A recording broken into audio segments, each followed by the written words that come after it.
Hello, today I want to show you an exciting solution that allows you to fit the paper on the gel plate very precisely. The essence of the solution is that I use hinge straps to fix the abutting surfaces. When I'm not using it, I simply fold it up so it's out of the way. This method is very efficient and practical, since with the help of the hinge straps, I can easily and precisely fit the paper on the gel plate, and when I'm not using it, I simply fold it up, so it doesn't take up space or get in the way. I hope that this solution will be useful for you, and will help you to work accurately and precisely on the joining of paper and gel plate. If you have any questions, don't hesitate to ask.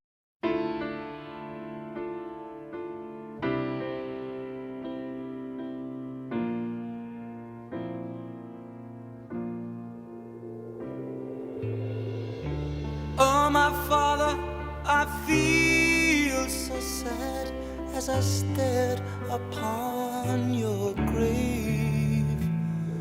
I weep for the things that you never had and the past that you never paid.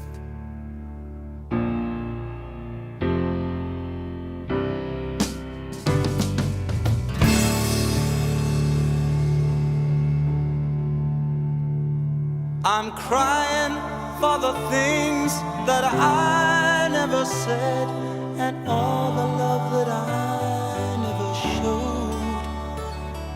For my heart is as deep as the ocean's bed, and it took a storm before my love